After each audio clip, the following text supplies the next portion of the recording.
In this episode, it's my goal to help you get spotted in the industry because there's plenty of drivers watching this and listen to these podcasts that I put out, and they pretty much follow things letter by letter. They're listening to me say you need the results, you got to get on with people, you got to lead people, you got to get sponsorship, and they're doing all these things, yet still they're not getting anything from the industry. They're waving, they're metaphorically waving at the industry, and the industry is not taking notes and looking back, and it's infuriating because you feel like you're doing the right things, but you're not getting the results or the progress in your career that you deserve. And I think this resonates to a lot of people, not just in our sport. It's life. So when this happens, you feel like you're not being seen, you're not getting the love from the industry, as I will say it really and describe it. You've got to really take a look at what you're offering. You've got to have a brutal, honest look at your career, at you from a distance, from the outside, from the third person, how all the industry sees you, to understand why you're not getting the opportunities. And this can be painful because you're pretty much looking for the truth, the kind of things that we don't want to admit. And I want to run you through just 3 things that I used to look for because I was a spotter. I worked for investment companies that invest in drivers, and they look for certain things because it's like really backing a racehorse or buying a racehorse. You want to make sure there's certain things in place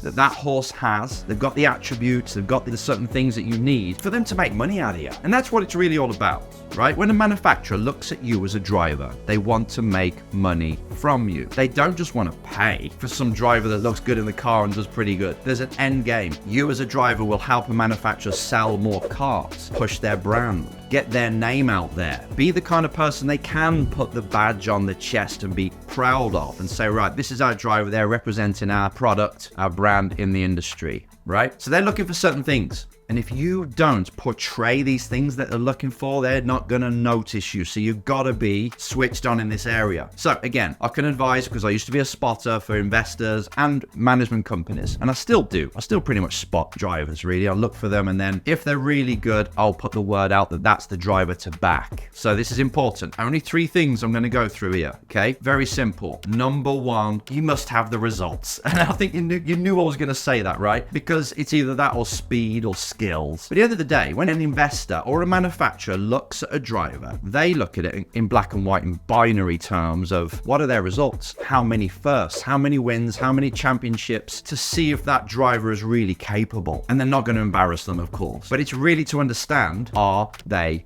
good enough? So first of all, look at your career now. You're racing in the last year or 2. Have you really shown through your results that you deserve a shot? And if you're just about getting into the top 5 constantly, and you've got quite a few podiums, that's still not enough. In the junior ranks, if you're just about top 5, getting a few podiums, that's not really enough to deserve somebody to put in millions or hundreds of thousands into your career or to sign you up. So beware. Not if you're staying on that sort of path. So if you're in single seaters and you're just about getting to top 5s, F1 teams are probably not going to look for you unless you've got something that I'm going to talk about later. But really just on results, nah. If you go then switch to a different, like GTs or something, maybe then. But if you're on that same path of Formula racing, you're probably not going to get a shot. So really understand that you've got to put yourself in a position where you can score better results, more points, more wins. Everybody loves a winning driver. So if that means going back a class or going into a different type of racing so you can get ones on the board, then do it. Because without that, you're not going to get signed.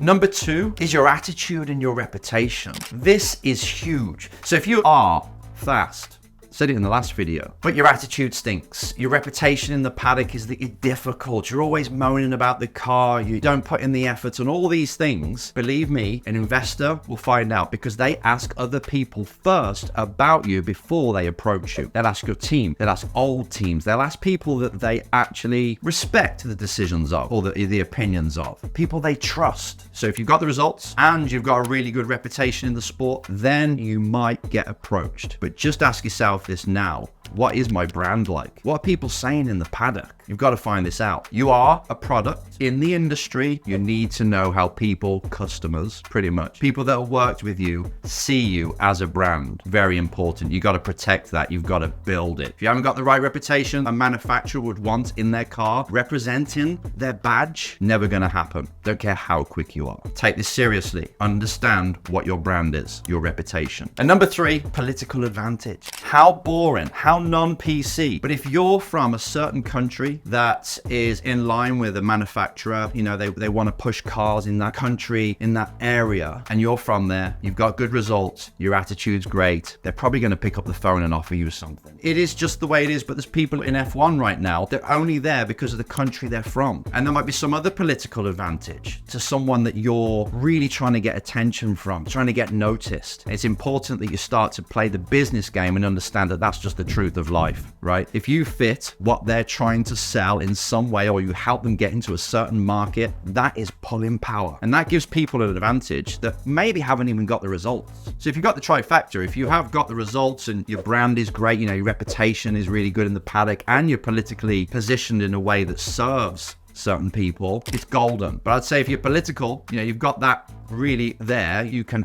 offer them something that opens up doors, B2B. That's political, right? You can give them business, and the results probably don't matter so much. But if you can just improve all three areas that I've just mentioned, take a look at your sport now, how you've been over the last year or so. In these three areas, you can start to build your own development plan. Understand, right, I need to improve this, this, and this. I need to run with it for a season. Shout as loud as I can if I do get good results in a good way, in a classy way, then things can happen. So get busy working on all this, and I'll see you next time.